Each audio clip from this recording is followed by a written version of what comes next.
Shalom, Assalamualaikum warahmatullahi wabarakatuh. Om Swastiastu, Namo Buddhaya, Salam Kebajikan. Perkenalkan, saya Angelita Indialiani Ambuliling, NIM 2214201020. Tujuan dari membuat video ini adalah untuk memenuhi ujian akhir semester dari mata kuliah komputer dasar dengan dosen pengampu yang saya sebut dengan hormat Ner Hosea Gian Kaunang, STMCom. Komputer pertama kali ditemukan oleh seorang ilmuwan asal Inggris bernama Charles Babbage di tahun 1822. Nah, dari awal ditemukannya komputer tersebut, sebenarnya banyak ilmuwan lain yang turut berkontribusi dalam sejarah komputer. Contohnya seperti Lovelace dan Alan Turing. Pada awalnya, unit yang kita kenal dengan nama komputer disebut sebagai Difference and Analytical Engine. Ciri-ciri komputer generasi pertama hingga generasi kelima. Yang pertama, komputer generasi pertama yaitu dari 1940 sampai dengan 1959. Ciri-cirinya, program dibuat dalam bahasa mesin, menggunakan konsep storage program, komponen yang digunakan adalah tabung hampa udara, ukuran fisiknya besar sehingga membutuhkan daya listrik yang besar, dapat disimpan di magnetic tape dan magnetic disk. Contohnya komputer IBM 701 buatan tahun 1959 sebagai komputer komersial berukuran besar dan IBM 705 yang dibuat tahun 1959 untuk industri.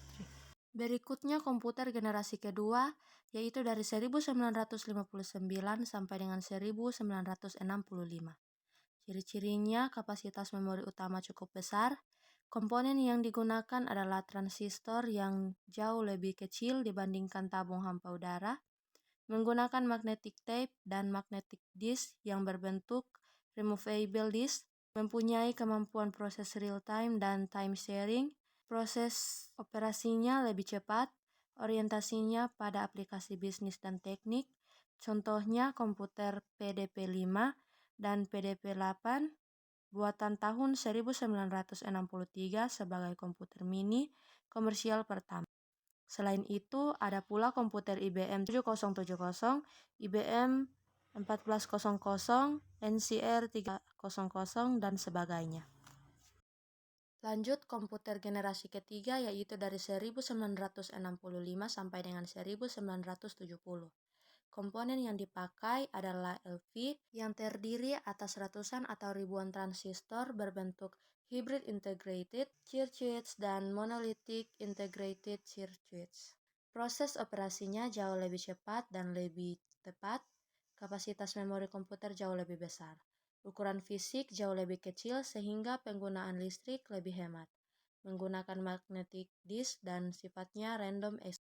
Dapat melakukan multiprocessing dan multiprogramming. Alat input-output mengalami perkembangan dengan menggunakan visual display terminal, dapat melakukan komunikasi data dari satu komputer dengan komputer lainnya, contoh komputer IBM S30, Nova, CDC 3000, PDP-11, dan sebagainya. Berikut komputer generasi keempat dimulai dari tahun 1970. Penggunaan LSI yang disebut juga sebagai Bipolar Large Scale Integration, menggunakan mikroprosesor dan semikonduktor yang berbentuk chip untuk memori komputer. Contohnya komputer IBM 370 menggunakan Intel 4004 mikroprosesor yang dikembangkan pertama kali pada tahun 1971 oleh perusahaan Intel Corporation dengan menggunakan chip mikroprosesor. Personal komputer atau PC mulai berkembang sejak tahun 1977. Contohnya komputer Apple 11 dan komputer desktop oleh Xerox Corporation. Pada tahun 1981, komputer mulai banyak menggunakan sistem Windows dan mouse. Selanjutnya, komputer generasi kelima. Komponen yang dipakai adalah VLSI. Kemampuan komputer dikembangkan untuk memecahkan masalah sendiri dengan bantuan AL. Mulai dikembangkan untuk komputer yang dapat menggantikan chip. Jepang adalah negara yang memelopori komputer generasi kelima. Jenis dan fungsi hardware dan software. Hardware berfungsi menjalankan program atau aplikasi yang diinstal pada komputer serta memberikan input dan output kepada pengguna. Sedangkan software berfungsi untuk memberikan instruksi kepada hardware tentang apa yang harus dilakukan serta membantu pengguna melakukan tugas-tugas tertentu. Jenis-jenis software. Yang pertama, operating system, yaitu untuk membantu menerjemahkan aktivitas dengan mengelola proses yang diperintah pengguna lalu disebarkan ke CPU. Berikutnya, programming language, bahasa yang digunakan untuk menulis program. Ada juga program aplikasi, yaitu berfungsi sesuai tujuan pembuatannya. Jenis-jenis hardware. Yang pertama, perangkat memasukkan atau input, berfungsi menerima input dari user, contohnya keyboard, mic, scan, dan sebagainya. Selanjutnya processing, yaitu untuk memproses masukan dari user, contohnya RAM. Selanjutnya output, yaitu memberikan keluaran sesuai perintah atau masukan yang telah diinput oleh user, contohnya monitor, printer, speaker, dan sebagainya. Selanjutnya storage unit untuk menyimpan informasi berupa data, contohnya hard disk dan flash disk. Dan yang terakhir peripheral, yaitu membantu komputer untuk melakukan tugas yang diinput, contohnya modem. Operating system atau disebut sistem operasi adalah sistem yang terdiri dari berbagai komponen kerja yang digunakan untuk memanfaatkan suatu mesin. Fitur sistem operasi. Yang pertama, eksekusi program, yaitu melibatkan proses yang diciptakan sistem operasi. Interupsi, yaitu pusat sistem operasi yang menyediakan cara efisiensi bagi sistem operasi untuk berinteraksi dan bereaksi terhadap lingkungannya. Mode terdeteksi dan supervisor, manajemen memori, memori virtual, multitasking, disk access dan sistem file, driver device, networking, keamanan, dan graphical user interface. Tipe dan jenis penyimpanan pada komputer.